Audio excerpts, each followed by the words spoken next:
Hi guys, so I'm out and I am ready to talk to you about revising for Ozymandias. So, best piece of advice realistically when you're looking at an unseen poem, but for any of the poems really, look at the beginning, look at the ending. How does the poet open? How does the poet finish? Because that's really important. The opening will set the scene. It will give you an idea what kind of tone, what kind of mood do they want to set for you, and at the end, has that mood changed, or does it have a cyclical feel? Yeah, weird word. Cyclical. Has nothing really changed from the beginning to the end of the poem? And then obviously if you look at the title of it, that will give you an idea as to what the whole thing is about. What's the whole message? Exposure, for instance, it does have a cyclical feel. It opens with our brains ache, that sense of discomfort, and then by the end of the poem, nothing's changed, but nothing happens. If anything, it's got worse, and the morale has got so low. So it's like a cycle, and then the title of it, exposure to the harsh elements in the front line, or maybe on a deeper level, the exposure of the truth. But we'll talk about that in a different video. So in terms of Ozymandias, you have got the opening clearly makes it evident that this is, it has a narrative feel to it. I met someone, I met a traveller, and you've got this allusion to, this reference to this big old statue, what used to be this big old statue in the desert, and now it's fallen down. Now by the time we get to the end, we get this image of vastness, boundless, bare, there's nothing. This idea that, okay, so there's a traveller, someone's talking about this, and now there's nothing. And that's kind of from the beginning to the end. Now, a really good revision technique for this poem, have a look, have a read. It will really help you to have it in front of you. And with your pen or your pencil, your highlighter, whatever, look out for all those images, all those words, all those phrases that relate to power. Mighty, colossal, despair, which really shows the opposite of power, arguably, but it's this idea that he wants people to look upon his works and he wants people to despair, he wants people to fear him. The hand that mocked, for example, a sneer, cold command, all of these images that relate to that real aggressive sense of power.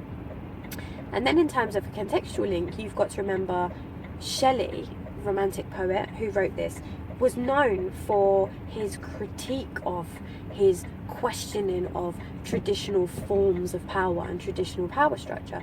So here we have kind of two levels really.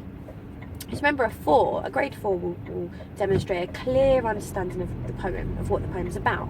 But the difference really between a 4 and a 5, 5 and above, is that your focus for a 5 will be clearly on the poet, not so much on what's going on in the poem, but what is the poet trying to portray, what is the poet trying to put across.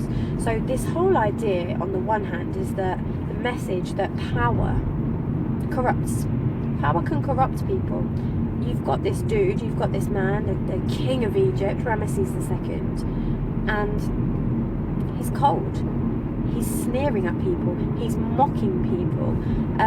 Now there's a BBC Teach video out there which features a Carla and some different scholars talking about the poems. We looked at it in class, in form, we looked at it one lunchtime, and the lady scholar on there, I can't remember her name offhand, but she talks about the potential ambiguity. You've got this idea, if something's ambiguous, it can be taken two different ways. So there's the ambiguity of the hand that mocked and the heart that fed. And the idea that she's coming in with is that actually maybe there's two sides, that underneath it, on the one hand you've got this man who's being mocking and condescending, but actually the heart that fed, he's feeding people. Maybe there's a kind side. Now when I read it, it kind of doesn't read that way to me. The way that I sort of hear it is the heart that fed, his heart is feeding on the fear that he's inflicting on people. And there's nothing wrong in making up your own mind about that, or even acknowledging in an essay scenario the potential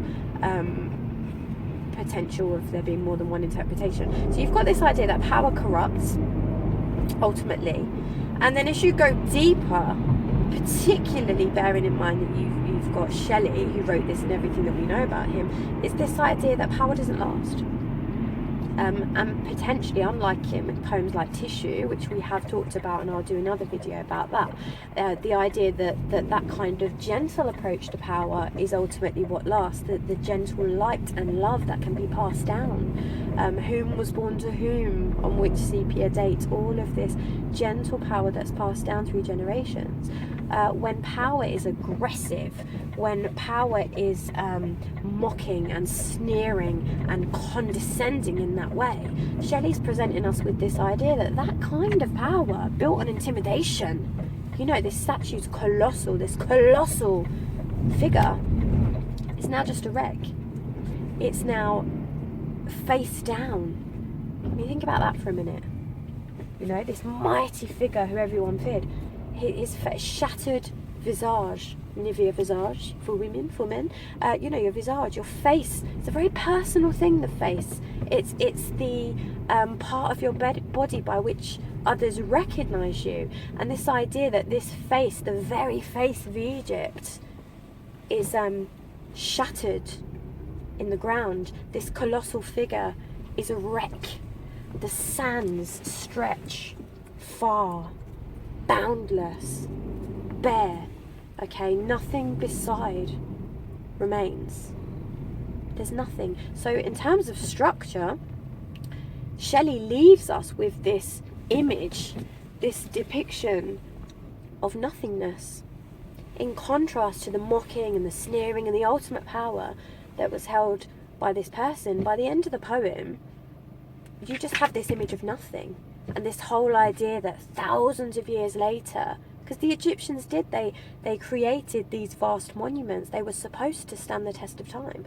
They were supposed to last. They were supposed to be there forever. And this idea that now, shattered, decay, nothing besides remain, there is nothing. So this idea that power corrupts. Evidence, obviously, explain, analyse. But this whole idea that power, it doesn't last. It's not forever, especially that kind of power. So again, in terms of structure, if you want to go that little bit deeper, it's written in a sonnet form. So it's 14 lines. Iambic pentameter from memory. Have a little look at it, count it out, 10 syllables within each line. But unlike the traditional sonnet, which ends with a rhyming couplet, Shelley's poem doesn't end with a rhyming couplet. So again, ask yourself why that is. One of my students pointed out it's this whole idea, it's the sonnet form. Sonnets are traditionally poems celebrating love, a very idealised version of love. So does Shelley do this to reflect that Ozymandias was in love with himself? He loved his own image. He loved the power that was attributed to him. But the fact that it doesn't end in a rhyming couplet, does that indicate on some level that something's amiss, something's wrong with this picture? So in terms of power, you've got power and conflict. It's again, power corrupts people, power doesn't last. And you have to remember, at the time that Shelley wrote this, you know, there was a buzz. There had been a statue of Ramesses that had been discovered in Egypt, and everyone's in England awaiting the arrival of this boat with this huge statue, which you can see now. It's in the British Museum at Russell Square. If you want to go and have a look, it's not half the state that this poem depicts its statue to be. But again, Shelley's imagination is running about what he knows of Ramesses II, the idea that this has now been discovered, and everything that he has to say about power at the end of it. I'm sure there was something else that I was going to say about that. It'll come back to me. So in terms of comparisons, you've got powerful people. You can compare this with My Last Duchess. That's actually what I was going to say. The reference, I am Ozymandias, King of Kings. King of Kings, again, could be deemed to be a biblical reference. You've got Jesus is often known as King of Kings in a celebratory way. But here you have this man declaring himself as King of Kings in kind of an arrogant way. Now, clearly, Ozymandias dates prior to Jesus, so you can't say that if it was Ozymandias saying that, then it would be actively a reference to Jesus. But you could argue that Shelley's using some sort of biblical imagery or religious imagery, particularly if you're doing a comparison with My Last Duchess. And this whole idea at the end of that poem, which I'll do a separate video on, but you get the Duke comparing himself in a really clever, sly way to the Roman god Neptune. The Greek would be Poseidon, the god of the sea. So in both cases, you have a human, a mere mortal man, inadvertently comparing himself to a god or portraying himself as being godlike. Now again, it's a little bit far-fetched potentially, but also we talked in class about the idea of hubris, Hubris, the state of very extreme pride, extreme arrogance. So why did Shelley call this Ozymandias and not Ramesses II? Could giving him his Greek name, could it be some sort of subtle reference to the hubris, which is a term that comes from typically the classical era, the ancient Greek era? You get ancient Greek characters, particularly in myth, where they are guilty of hubris, and it's this idea that if you display immense pride, the consequence of that will be an immense fall, and that the gods will somehow punish you. So it's Shelley showing the ultimate punishment for hubris being that actually, given time, given the test of time, that power will be shattered, decayed, and completely forgotten. So you've got many parallels there with My Last Duchess. The pride, the arrogance. What I find quite interesting in My Last Duchess is that Browning makes reference to stooping. The Duke says that he chose never to stoop, the idea of coming down to his wife's level, to talk to her, this in you or that in you upsets me. I chose never to stoop. And I find that quite interesting as an image, because not only does it portray that he feels that he's substantially above her in status, but visually, you can almost see the parallel with Ozymandias' statue also. It's colossal. It would have to stoop in order to come down to the level of those, look upon my works, ye mighty. Not ye peasants, ye mighty. King of kings. He wants other powerful people to look up to him. And likewise, he would choose never to stoop. So there are parallels with that. There are parallels with tissue, because you've got this idea of Darker talking about the strength in a structure not meant to last. That whole poem being perhaps an allegory or a metaphor for the human, and the idea that we as humans have that immense power in our softness, in our gentleness, in the fact that we are not built to last. That's ultimately our power, and that's what we can be remembered by. We can use paper that lets the light shine through, the goodness. So I'll do a different video on that.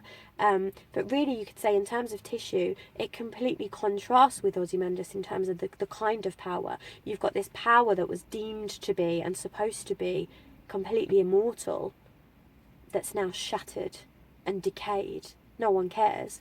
And yet in Darker's poem, you've got this idea, well, yeah, okay, the structure's, it's not meant to last. But that's where the strength will lie. And an architect could use all this and never wish to build with block or brick. Again, that the light of that gentleness, the light of that human condition is enough to break through. Let the daylight break through capitals and monoliths, all these structures that convey traditional power, perhaps the power that Ramesses is reflective of, is indicative of, everything that he would represent, those conventional, unbending, unmoving depictions of power, that ultimately that's not power at all. So I hope that's been useful. Hope it's been helpful. Hope you can forgive the quite unconventional scenario. But yeah, I'll be back shortly with poem number 2, and we'll work our way through leading up until your exam. See you guys soon. Bye.